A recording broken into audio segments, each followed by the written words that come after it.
अभी हिस्ट्री का second lesson देखेंगे। इंडिया में नेशनलिज्म कैसे स्टार्ट हुआ। सो फर्स्ट वर्ल्ड वॉर का इम्पैक्ट इंडिया पर भी हुआ। इंडिया भले ही डायरेक्टली वॉर में इन्वॉल्व नहीं था, but indirectly it was involve, क्योंकि ब्रिटिशर्स जो है वो इंडिया में रूल कर रहे थे, इंडिया को रूल कर रहे थे।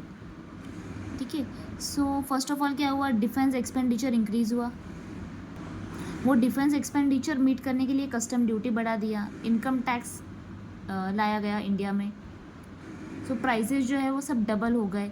फोर्स रिक्रूटमेंट किया आर्मी में, क्योंकि वर्ल्ड वॉर में फ़ाइट करने के लिए ब्रिटिशर्स को आर्मी चाहिए थी, तो इंडिया से वो लेके गए टाइप ऑफ फोर्स रिक्रूटमेंट। फिर 1921 में क्रॉप्स फेलियर हुए, तो उसके वजह से भी बहुत अफेक्ट हुआ इंडिया को। क्रॉप फेलियर हुए मतलब शॉर्टेज ऑफ फूड जैसे प्रॉब्लम्स, और इसमें एडअप हुआ इन्फ्लुएंजा एपिडेमिक। तो ये दोनों की वजह से जो है वो ओवर अप्रॉक्स 13 मिलियन लोग जो है वो इंडिया के मारे गए फेमाइन एंड एपिडेमिक की वजह से। तो ये सब जो भी प्रॉब्लम्स है ये वर्ल्ड वॉर 1 होने के बाद भी ये ख़त्म नहीं हुआ। सो इसीलिए कहीं ना कहीं लग रहा था कि ये प्रॉब्लम एंड होना चाहिए। सो इसको रन करने के लिए कोई तो लीडर चाहिए था। तो यहाँ पर पिक्चर में कौन आते हैं, गांधी जी। जनवरी 1950 वो साउथ अफ्रीका से रिटर्न आ रहे थे सक्सेसफुली। क्यों? बिकॉज वहाँ पर वो रेशियस्ट रिजम के अगेंस्ट फाइट कर रहे थे, मतलब ब्लैक्स एंड वाइट्स के बीच में जो भेदभाव था उसके अगेंस्ट। तो साउथ अफ्रीका से रिटर्न आते वक्त वहाँ पर तो वो सक्सेसफुल हुआ सत्याग्रह, तो वहाँ से वो आइडिया जो है वो इंडिया में आया। तो वो आइडिया क्या था, आइडिया ऑफ नॉन वायलेंस, मतलब हम फाइट करेंगे लेकिन उसमें वेपन्स वगैरह कुछ यूज़ नहीं करना है, एकदम पीसफुल मैनर में करना है। क्यों पीसफुल मैनर? क्योंकि अपना we are following the path of truth. तो ये ऐसे ये सत्याग्रह स्टार्ट हुआ इंडिया में। तो पहले कहाँ पर स्टार्ट हुआ ये, चंपारण बिहार इन 1971 गांधी जी ने यहाँ पर स्टार्ट किया सत्याग्रह। अब ये क्यों किया, तो चंपारण बिहार ये क्या सीन है, जो ब्रिटिशर्स थे वो फार्मर्स को फोर्स करते थे कि तुमको इंडिगो क्रॉप ग्रो करना है, और उनको एक्चुअली इंडिगो क्रॉप्स का उसमें से जो डाई मिलता है उसका बहुत हाई प्राइस का था वो, लेकिन वो फार्मर्स से चीप रेट में लेते थे और हाई रेट्स में बेचते थे, मतलब ब्रिटिशर्स को ही प्रॉफिट हो रहा था। तो ये क्यों कर रहे थे वो, उनका ऑलरेडी वर्ल्ड वॉर में बहुत सारा लॉस हो चुका था, तो वो फाइनेंशियल लॉस रीएम्बर्स करने के लिए वो लोग ये कर रहे थे। जबकि लेटर ऑन जर्मनी में सिंथेटिक डाई आया, तब ये डाई की ज़रूरत नहीं भी थी, फिर भी उन्होंने इंडियंस को फार्मर्स को एक्सप्लॉइट किया खुद के बेनिफिट के लिए। तो इसीलिए फिर गांधी जी ने यहाँ पर क्या उन फार्मर्स को सपोर्ट किया कि we have to struggle against the oppressive plantation system. तो ये सत्याग्रह सक्सेसफुल रहा। इसके बाद में गांधी जी कहाँ पर गए, खेड़ा डिस्ट्रिक्ट ऑफ गुजरात 1917 में ही। वहाँ पर भी ऐसे ही पीजेंट्स को प्रॉब्लम थे। वहाँ पर क्या हुआ था, crops were affected, crop failure and plague epidemic. तो ये दोनों की वजह से फार्मर्स जो है वो उनका रेवेन्यू पे नहीं कर पा रहे थे, किसको, ब्रिटिशर्स को। सो इसीलिए गांधी जी ने उनके बिहाफ पर ब्रिटिशर्स को रिक्वेस्ट किया, मीन्स ये सत्याग्रह मूवमेंट लॉन्च किया, सो दैट उनका रेवेन्यू में कुछ रिलैक्सेशन आए, मतलब कम हो जाए। ये सक्सेसफुल हुआ। फिर नेक्स्ट गांधी जी ये सत्याग्रह मूवमेंट लॉन्च करते हैं 1918 में अहमदाबाद में, गुजरात। तो ये क्यों था, वहाँ पर जो कॉटन मिल के वर्कर्स हैं उनको बहुत लो वेजेस मिलता था। सो जबकि प्राइजेस सब चीज़ों या गुड्स के प्राइजेस बहुत बढ़ रहे थे, तो वर्कर्स ने डिमांड किया मोर वेजेस का। इसके वजह से गांधी जी ने उनके सपोर्ट में सत्याग्रह मूवमेंट लॉन्च किया, तो उनको वहाँ पर भी सक्सेस मिला। सो स्लोली एंड ग्रेजुअली ये मूवमेंट को, ये सत्याग्रह को मतलब सक्सेस मिल रहा था, हो रहा था। तो ब्रिटिशर्स इसके वजह से डर गए इसलिए उन्होंने क्या पास किया, रोलेक्ट एक्ट। ब्रिटिशर्स को ऐसे लगा कि इंडियंस का पावर बढ़ते जा रहा है, तो ये जो रोलेक्ट एक्ट ये कभी पास हुआ 1919 में। पास किसने किया, इम्पीरियल लेजिस्लेटिव काउंसिल। देखो, इम्पीरियल लेजिस्लेटिव काउंसिल मतलब ब्रिटिश। सो इसके वजह से क्या हुआ, ब्रिटिशर्स को ही मतलब ब्रिटिश गवर्नमेंट को बहुत सारा पावर्स मिला। क्या पावर्स मिला, जो भी रेवोल्यूशनरी एक्टिविटीज़ है वो सब नहीं होना चाहिए, उस पर बैन आएगा। फिर 2 इयर्स का इम्प्रिजनमेंट किया जाएगा विदाउट एनी ट्रायल। ठीक है। सो गैदरिंग्स, क्या क्या पॉइंट्स है इसमें, गैदरिंग्स वगैरह बैन किया, and they would arrest without trial और सेंसर द प्रेस, ये भी एक पॉइंट है। विदाउट ब्रिटिशर्स परमिशन इंडियंस कुछ भी पब्लिश नहीं कर सकते, है ना, न्यूज़पेपर में या कोई भी न्यूज़ ऐसा स्प्रेड नहीं कर सकते। तो इसको ब्लैक लॉ या ब्लैक एक्ट ऐसे भी बोला गया है गांधी जी ने। क्यों, क्योंकि इंडियंस का जो सिविल राइट्स है वो यहाँ पर डिस्ट्रॉय हुआ। तो अभी गांधी जी वापस यहाँ पर क्या लॉन्च करते हैं, रोलेक्ट सत्याग्रह। ये क्यों स्टार्ट किया, रोलेक्ट एक्ट के अगेंस्ट प्रोटेस्ट करने के लिए। अभी रोलेक्ट सत्याग्रह ऐसा था जो फर्स्ट वर्ल्ड वाइड था, मतलब इसके पहले जो सत्याग्रह हुए यहाँ पर हमने देखा वो पर्टिकुलर पीजेंट्स के लिए, कॉटन मिल्स वर्कर्स के लिए ऐसे थे। यहाँ पर जो था वो कंट्री वाइड था, पूरे कंट्री के लिए था Rowlatt Satyagraha. So it was first nationwide Satyagraha जो 6 अप्रैल को स्टार्ट किया था विद हड़ताल। मतलब यहाँ पर क्या क्या हुआ, जो भी रेलवेज़ है वो सब बंद किए, शॉप्स बंद किए, स्ट्राइक्स स्टार्ट किया, रैलीज़ पर गए, ऐसा सब नॉन वायलेंस ही हो रहा था। लेकिन इसकी वजह से जो ब्रिटिशर्स है वो फिर से डर जाते हैं। देखो, scare that lines of communication such as railway telegraph would be disturbed. अगर ये इंडियंस ने ऐसे किया तो हमारा पूरा डिस्टर्ब हो जाएगा, क्योंकि जो भी ब्रिटिश एडमिनिस्ट्रेशन रन कर रहा है वो पूरा भले ही हेड वो है, लेकिन वो किससे काम करवा के ले रहे हैं, इंडियन से। तो ये सब अगर इंडियंस ने बंद किया, स्ट्राइक किया, तो लॉस उनको ही होगा। तो फिर इसीलिए उन्होंने क्या स्टार्ट किया, रोलेक्ट एक्ट है ना, तो कोई भी मतलब लोकल लीडर्स को उठाओ, जेल में डालो, ऐसे। फिर गांधी जी को भी एंट्री नहीं था, मतलब दिल्ली में जाने से उन्होंने स्टॉप किया था। इसके बाद 10 अप्रैल को क्या होता है, जो पुलिस है अमृतसर में वो पीसफुल प्रोसेशन पर फायर करती है। पीसफुल प्रोसेशन मतलब लोग वैसे ही नॉन वायलेंस के लिए ये सब जो कर रहे थे, स्ट्राइक वगैरह, ये सब इसको क्या बोलेंगे, पीसफुल प्रोसेशन। तो वो सब पीसफुली चल रहा था, लेकिन फिर भी अमृतसर पुलिस ने वहाँ पर मतलब फायरिंग की।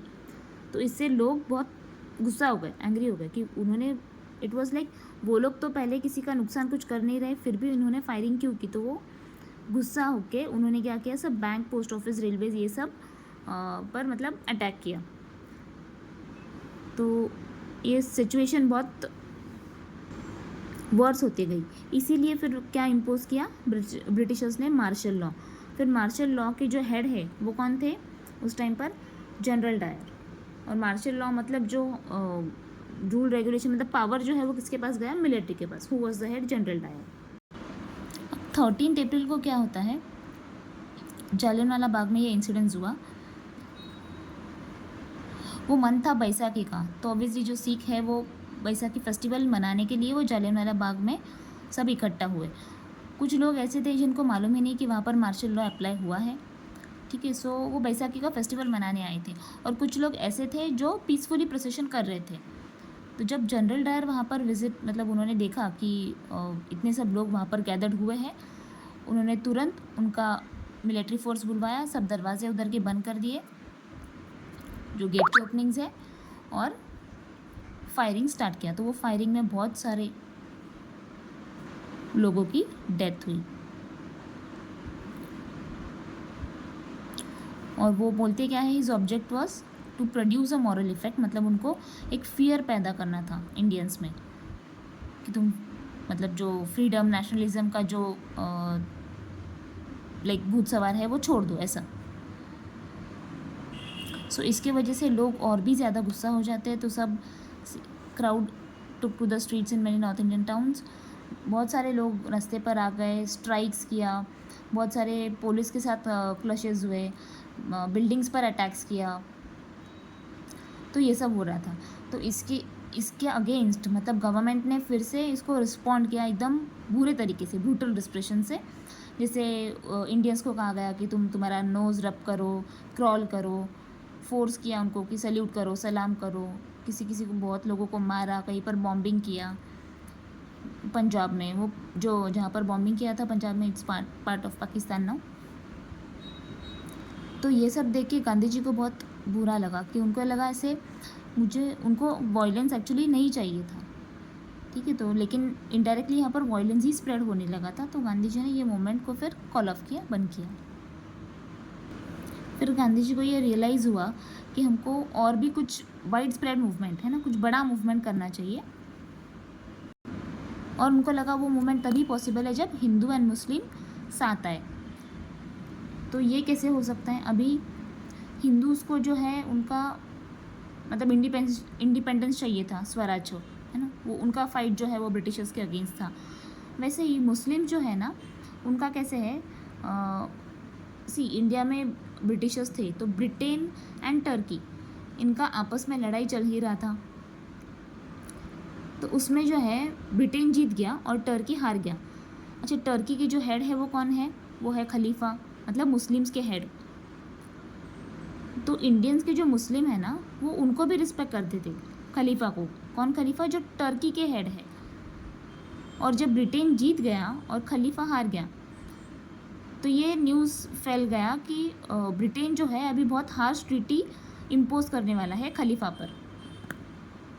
तो इसलिए इंडियन मुस्लिम थोड़ा डर गए, क्योंकि वो उनको रिस्पेक्ट करते थे खलीफा को। तो उनको ऐसे लगा कि ब्रिटिशर्स अभी क्या इम्पोज करेंगे। तो यहाँ पर हम ये बोल सकते हैं कि जो मुस्लिम्स हैं उनके भी दुश्मन कौन थे? ब्रिटिशर्स। सो इंडियंस के भी एनिमी ब्रिटिशर्स एंड मुस्लिम्स के भी एनिमी ब्रिटिशर्स। सो यहाँ पर गांधी जी को लगा कि ये अच्छा मोमेंट है, हम हिंदू एंड मुस्लिम को एक साथ ला सकते हैं, क्योंकि दोनों के जो एनिमी है वो एक ही है, अपना ब्रिटिशर्स। तो इसीलिए फिर खिलाफत कमेटी ये फॉर्म हो जाती है और उसमें 2 मुस्लिम लीडर्स हैं, that is Mohammad Ali and Shaukat Ali. मार्च 1919 में ये हुआ। तो फाइनली सितंबर 1920 में कलकत्ता में एक कांग्रेस सेशन होता है। वहाँ पर गांधी जी एंड बाकी जो लीडर्स है, मतलब गांधी जी कन्विंस करते हैं बाकी लीडर्स को कि हम ये न्यू मूवमेंट स्टार्ट करेंगे इन सपोर्ट ऑफ खिलाफत, मतलब खिलाफत के लिए भी और स्वराज के लिए भी, क्योंकि इसमें दोनों का फ़ायदा है। तो ये मूवमेंट को क्या बोला गया है? Non cooperation movement. अब नॉन कोऑपरेशन मूवमेंट ही क्यों स्टार्ट किया? गांधी जी का जो बुक था हिंद स्वराज, वो बुक में क्या लिखा था? British rule was established in India with cooperation of Indians and have survived only because of this cooperation. मतलब इंडियंस ने कोऑपरेट किया, इसीलिए तो ब्रिटिशर्स रहे और रूल किया। अगर इंडियंस रिफ्यूज़ कर देते तो ब्रिटिश रूल जो है वो कोलैप्स हो जाता 1 ईयर में।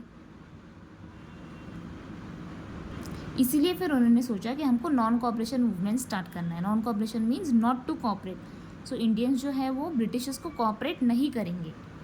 तो नॉन कोऑपरेट नहीं करना है मतलब एग्जैक्टली क्या करना है? जो भी टाइटल्स है वो सब सरेंडर कर दो। टाइटल्स मतलब कोई टीचर है, लॉयर है, डॉक्टर है, वो जो भी टाइटल्स है वो सब तुम दे दो। जो गवर्नमेंट ने तुमको एज ए अवार्ड दिया था वो रिटर्न कर दो। फिर जो ब्रिटिश गवर्नमेंट के सर्विसेज है उसको बॉयकॉट कर दो। फिर वो सिविल सर्विस हो या army, police, court, legislative council, school, foreign goods, ये सब बॉयकॉट करना है। और अगर ये भी वर्क नहीं कर पाया तो फिर गांधी जी ने बोला कि हम सिविल डिसोबीडियंस मूवमेंट स्टार्ट करेंगे। अब ये जो नॉन कोऑपरेशन मूवमेंट है इसको स्प्रेड करना था। तो ये स्प्रेड कैसे हुआ, मतलब ये आइडिया मैक्सिमम लोगों तक कैसे गए? गांधी जी एंड शौकत अली ये दोनों भी इंडिया के डिफरेंट पार्ट्स में गए और वहाँ पर ये मूवमेंट को उन्होंने मतलब लोगों तक कन्वे किया अबाउट नॉन कोऑपरेशन मूवमेंट। ये स्पेसिफिकली स्टार्ट कभी हुआ था? 1920। बट यहाँ पर एक प्रॉब्लम हुआ, जो इंडियन नेशनल कांग्रेस जो है नॉन कॉपरेशन को सपोर्ट नहीं कर रही थी।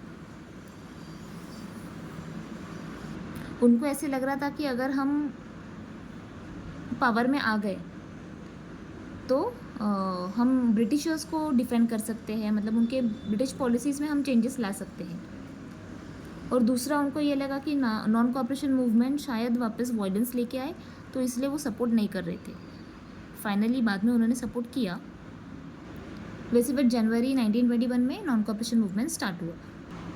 अभी different strands with in the movement, मतलब ये मूवमेंट में किसने पार्टिसिपेट किया, ज़्यादातर तो मिडिल क्लास थे जिन्होंने पार्टिसिपेट किया। जैसे बहुत सारे स्टूडेंट्स हैं, उन्होंने schools college, thousands of students schools and college छोड़ दिया। टीचर्स, हेडमास्टर्स, उन्होंने रिज़ाइन किया। लॉयर्स है, उन्होंने अपना लीगल प्रैक्टिसेस छोड़ दिए। जो काउंसिल इलेक्शन होता था वो सब भी बॉयकॉट कर दिया, एक्सेप्ट मद्रास में नहीं हुआ वो। फॉरेन गुड्स बॉयकॉट किए। लिकर शॉप्स पिकेटेड, मतलब वहाँ पर एंट्री नहीं, जैसे बंद कर दिया एंट्री। और जो फॉरेन क्लोथ्स है उसको जला दिया।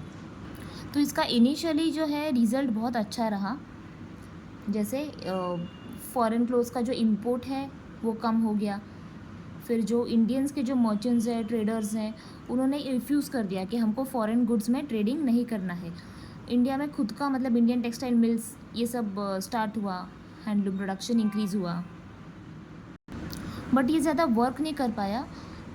नॉन कॉपरेशन मूवमेंट मतलब नीचे आते गया। क्यों? क्योंकि जो इंडिया में जो कपड़ा बनाया गया, दैट इज़ खादी क्लोथ्स, वो बहुत एक्सपेंसिव थे, तो पुअर उसको अफोर्ड नहीं कर पाए। तो उनको ऑब्वियसली फॉरेन क्लोथ्स ही लेने पड़े पुअर को, क्योंकि वो चीप रेट में मिल जाते थे। फिर इंडियन का खुद का सिस्टम, मतलब एजुकेशन सिस्टम बोलो, वो स्ट्रांग नहीं था। तो फिर जो स्टूडेंट्स है, टीचर्स है, उनको फिर से गवर्नमेंट के ही, मतलब वहाँ पर ज्वाइन करना पड़ा। जो लॉयर्स है उनको भी फिर से ज्वाइन करना पड़ा, क्योंकि इंडियन का सिस्टम तभी इतना स्ट्रांग नहीं था, एजुकेशनल हो या कोई भी। अभी नेक्स्ट है country side rebellion. Country side rebellion में दो पार्ट्स है। फर्स्ट है जो अवध में हुआ। अब अवध में क्या हुआ, जो पीजेंट्स हैं वो तालुकदार्स, लैंडलॉर्ड्स के अगेंस्ट, मतलब उनका स्ट्रगल था। क्योंकि तो तालुकदार्स है, लैंडलॉर्ड्स है, वो उनसे बहुत हाई रेंट चार्ज करते थे। एंड बेगर, मतलब फोर्स टू बेगर, सो हमारे पास काम करो एंड इन रिटर्न उनको पैसा भी नहीं दिया जाएगा। तो उनके डिमांड्स क्या थे कि हमको ये जो बेगर है ये अबॉलिश हो जाए, और दूसरा लैंडलॉर्ड्स के जो ऑपरेसिव पॉलिसीज़ है ये बंद हो जाए। तो इनको जो सपोर्ट किया वो किसने किया? बाबा रामचंद्र। उन्होंने एक फिर मतलब मूवमेंट स्टार्ट किया, जैसे नाई धोबी बंद, मतलब जो बेसिक सर्विसेज है वो बंद कर दो। जो इंडियंस सर्विसेज देते थे, जैसे नाई करना, धोबी, तो ये सब बंद कर देना है। अब इसमें सपोर्ट किसने किया? जवाहरलाल नेहरू ने, है ना। फिर यहाँ पर बाबा रामचंद्र और जवाहरलाल नेहरू ये दोनों ने मिल के ये अवध किसान सभा स्टार्ट किया। इसको अच्छा प्रोग्रेस भी मिला। एक ही महीने के अंदर 300 ब्रांचेस सेटअप हुए। लेकिन ये जो रिबेलियन है ये धीरे धीरे एकदम वॉयलेंट होते गया।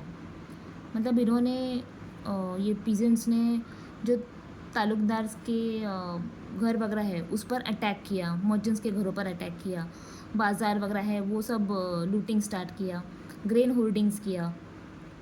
एंड जो लोकल लीडर्स है उन्होंने तो बोल दिया पीजेंट्स को कि गांधी जी ने बोला है जो भी लैंड है ना वो पुअर्स में डिस्ट्रीब्यूट कर दो। मतलब ये सब लोग क्या बोलने लगे कि हम ये जो भी कर रहे हैं वो गांधी जी ने बोला है इसलिए हम कर रहे हैं। अभी नेक्स्ट जो है ट्राइबल का incidence, गुडाम hills of Andhra Pradesh. यहाँ पर क्या हुआ, जो ट्राइबल्स है वो ऑब्वियसली फॉरेस्ट पर डिपेंडेंट है, वही उनका एक सोर्स है मेन। सो कॉलोनियल गवर्नमेंट ने फॉरेस्ट एरिया ही क्लोज कर दिया, तो ऑब्वियसली उनका जो लाइवलीहुड है बेसिकली वो अफेक्ट हुआ। उनको राइट्स नहीं था कि वो फॉरेस्ट में एंटर करे। ऊपर से उनको ये भी बोला गया कि तुम हमारे लिए काम करो एज अ बेगर। बेगर मतलब क्या, वो काम करेंगे लेकिन उनको कुछ पैसा नहीं मिलेगा। तो यहाँ पर एंट्री होती है अलूरी सीताराम राजू। ठीक है, ये क्लेम करते थे, मतलब ये बोलता था कि मेरे पास कुछ स्पेशल पावर्स है, जैसे एस्ट्रोलॉजिकल प्रिडिक्शन करना, इवन बुलेट्स वगैरह आए तो वो सरवाइव कर लेगा, वो भी उसको कुछ होगा नहीं मतलब। और ये गांधी जी से भी ज़्यादा इंस्पायर्ड थे। कौन? सीताराम राजू। खादी कपड़े पहनते थे, बोलते थे कि ड्रिंकिंग्स वगैरह नहीं करना चाहिए। लेकिन वो एक ही पॉइंट है जो उनको मतलब गांधी जी के अगेंस्ट थे। ऐसे वो सपोर्ट करते थे लेकिन एक ही था, वो ये बोलता था कि जो भी हमें फाइट करना है वो नॉन वायलेंस से हो नहीं सकता, वायलेंटली करना चाहिए। तो इसीलिए ये जो सीताराम राजू हैं एंड जो आदिवासी ट्राइबल्स हैं वो सब मिलके एक मूवमेंट स्टार्ट करते हैं, दैट इज़ गुरिल्ला मूवमेंट 1920 में। तो ये मूवमेंट में फिर वो लोग सब पुलिस स्टेशन वगैरह अटैक किया, ब्रिटिश ऑफिसर्स को भी मारा। बट फाइनली ये जो अलूरी सीताराम राजू है, इनको मारा गया बाय ब्रिटिशर्स इन 1924। बट तब तक के लिए वो तो एकदम फ्लोक हीरो हुआ था फॉर द ट्राइबल पीपल्स। अभी स्वराज एंड प्लांटेशन, जो प्लांटेशन वर्कर्स हैं आसाम में, उन तक भी ये न्यूज़ पहुंच जाती है कि गांधी जी ने नॉन कॉपरेशन मूवमेंट स्टार्ट किया है। अभी प्लांटेशन वर्कर इन आसाम, यहाँ पर वो लोग जो काम करते थे वो भी ब्रिटिशर्स के लिए था। मतलब इधर एक इंग्लैंड एमिग्रेशन एक्ट ऑफ 1859, इसके हिसाब से ये ब्रिटिशर्स ने पास किया था। इसके हिसाब से प्लांटेशन वर्कर्स भी विदाउट परमिशन लीव नहीं ले सकते थे। लेकिन उन्हें नॉन कॉपरेशन के बारे में सुनने के बाद वो प्लांटेशन फील्ड्स को छोड़कर वो भागने लगे, अपने घर जाने लगे मतलब। तो रास्ते में लेकिन ब्रिटिशर्स उनको पकड़ ही लेते और बहुत पिटाई करते हैं। तो यहाँ तक हमने क्या देखा कि कैसे अलग अलग स्ट्रैंड्स में मूवमेंट हुआ है ना। मिडिल क्लास ने कैसे पार्टिसिपेट किया, फिर जो कंट्री साइड में ट्राइबल पॉपुलेशन है उन्होंने कैसे, जो अवध के पीजेंट्स है उन्होंने कैसे, and fourth one Swaraj in plantation Assam. लेकिन ये भी तो मूवमेंट धीरे धीरे वायलेंट ही हुआ। अभी नेक्स्ट है एक चौरी चौरा मूवमेंट। ये कहाँ पर हुआ था? गोरखपुर डिस्ट्रिक्ट में। यहाँ पर लोग जो है वो पीसफुल डेमोस्ट्रेशन कर रहे थे मार्केट में, लेकिन फिर भी जो लोकल पुलिस है वो आए एंड उन पर लाठी चार्ज किया। तो इसकी वजह से वो लोग जो है वो बहुत गुस्सा हो गए। उन्होंने जाकर पुलिस स्टेशन वगैरह है वो जो सब जला दिया, उसमें कुछ पुलिस ऑफिसर्स है वो भी मारे गए। तो ये सब देख के फिर महात्मा गांधी को बहुत बुरा लगा। उनको ऐसे लगा कि हमको नॉन कॉपरेशन मूवमेंट भी विड्रॉ कर लेना चाहिए, तो इसलिए ये भी विड्रॉ हो जाता है। अभी नेक्स्ट क्या स्टार्ट होगा? Civil disobedience movement. लेकिन गांधी जी को ये आइडिया आ चुका था अब तक कि हमको अगर कुछ मास स्ट्रगल करना है तो लोगों को जो है वो प्रॉपरली ट्रेन करना चाहिए, क्योंकि जैसे नॉन कॉपरेशन मूवमेंट में हुआ, स्टार्ट तो किया with intention of non violence, but वो लेटर ऑन वायलेंट में ही चेंज हो गया। तो इसलिए ही थॉट कि लोगों को पहले प्रॉपरली ट्रेन कर दूँ और मूवमेंट का लोग अलग अलग मतलब ना निकालें, मतलब वो मिस इंटरप्रेट ना करें ऐसा। तो तब गांधी जी को लगा कि हमको इलेक्शन काउंसिल में रह के ही ब्रिटिशर्स के अगेंस्ट फाइट करना चाहिए। ब्रिटिश के जो पॉलिसीज़ है उनको अपोज कर सकते हैं अगर हम काउंसिल में ही रहे तो इसीलिए कुछ कांग्रेस लीडर्स है उनको इलेक्शंस में पार्टिसिपेट करना था। तो वैसे एक स्वराज पार्टी फॉर्म होती है CR Das and Motilal Nehru. कभी फॉर्म होती है? 1 जनवरी 1923। लेकिन जो जवाहरलाल नेहरू हैं एंड सुभाष चंद्र बोस है वो इनमें पार्टिसिपेट नहीं कर रहे थे। वो बोल रहे थे कि नहीं, अगर इंडिया को इंडिपेंडेंस चाहिए तो ये सब पार्टी वगैरह फॉर्म करके काउंसिल में पार्ट लो नहीं, मास स्ट्रगल से ही हो पाएगा। तो ये एक तरफ, लेकिन इंडिया में सिचुएशन तब कुछ और ही थी। सी देयर वर 2 फैक्टर्स। अब 2 फैक्टर्स में से पहला फैक्टर क्या है? Great economic depression 1929। इस टाइम क्या हुआ, जो एग्रीकल्चर के प्राइजेस है वो सब नीचे मतलब कम हुए बहुत। जो एग्रीकल्चर गुड्स का एक्सपोर्ट है वो कम हुआ। पीजेंट्स को भी बहुत डिफ़िकल्टी हुई अपने क्रॉप्स वगैरह सेल करने में। एंड फिर वो रेवेन्यू भी नहीं मतलब पे कर पा रहे थे ब्रिटिशर्स को। और दूसरा एक फैक्टर है कि तभी जो टॉर गवर्नमेंट ब्रिटेन में उन्होंने क्या बनाया, साइमन कमीशन। साइमन कमीशन के हेड कौन थे, सर जॉन साइमन, 1927 में बनाया। अच्छा, ये बनाया क्यों, इसका ऑब्जेक्टिव क्या था कि इंडियन कॉन्स्टिट्यूशन जो है वो रिव्यू करे और उसमें कुछ चेंजेस कर पाए। लेकिन ऑब्जेक्टिव अच्छा था, लेकिन इसके प्रॉब्लम क्या थे कि जो भी 7 मेंबर्स थे वो सब ब्रिटिशर्स ही थे। कमीशन बनाया मतलब क्या, ग्रुप ऑफ पीपल। तो वो जो ग्रुप ऑफ पीपल है वो सब ब्रिटिशर्स ही है। उसमें इंडियंस होने चाहिए ना, अगर वो इंडिया का कॉन्स्टिट्यूशन है तो, लेकिन इंडियंस थे ही नहीं। तो फिर जैसे ही वो कमीशन मतलब इंडिया में आया, जैसे 1928 में, it was greeted with Simon commission go back. सब इंडियंस ने मिलके वो स्टार्ट किया कि चले जाओ, हमको ये नहीं चाहिए। इसलिए वो था स्लोगन गो बैक साइमन। और इसमें सब ने पार्टिसिपेट किया, जो मुस्लिम लीग है, एवरीवन। अब यहाँ पर साइमन कमीशन गो बैक होने के बाद जो ब्रिटिशर्स के वाइसरॉय है, दैट इज़ लॉर्ड इरविन, उन्होंने क्या किया, उनको फिर इंडिया को जीतना था, तो उन्होंने अनाउंस किया अक्टूबर 1929 में डोमिनियन स्टेटस। डोमिनियन स्टेटस मतलब इंडिया को उन्होंने बोल दिया कि तुम खुद एडमिनिस्ट्रेशन वगैरह करो, इंडिया का सब करो, लेकिन इंडिया रहेगा ब्रिटिशर्स के ही अंडर। तो वो इंडियंस को नहीं चाहिए था, इंडियंस को तो फुल आज़ादी चाहिए थी।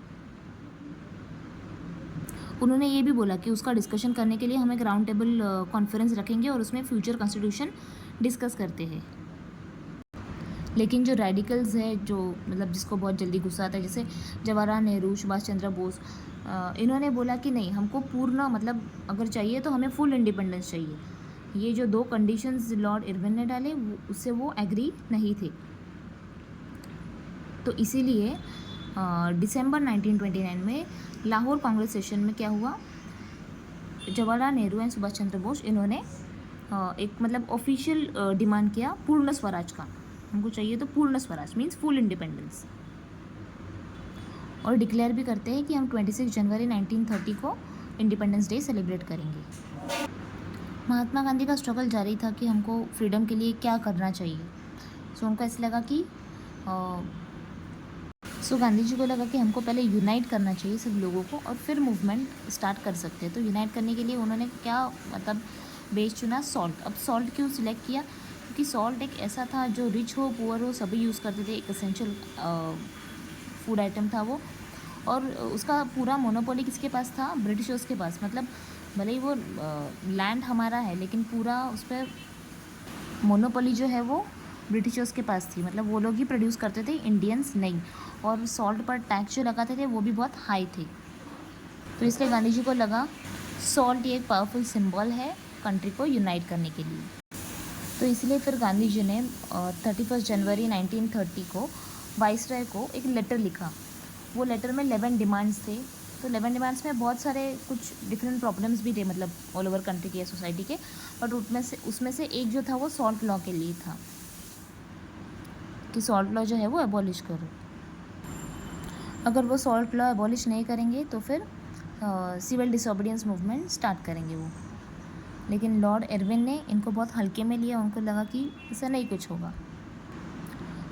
तो फाइनली महात्मा गांधी जो है वो सॉल्ट मार्च स्टार्ट करते हैं 12 मार्च 1930 को।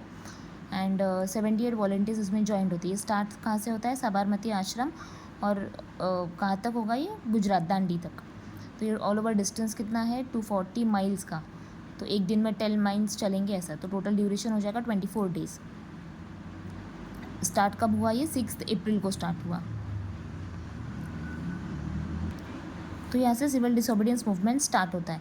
अब non cooperation and civil disobedience movement में फ़र्क क्या है। नॉन कोऑपरेशन में सिर्फ इतना था कि ब्रिटिशर्स को कोऑपरेट मत करो।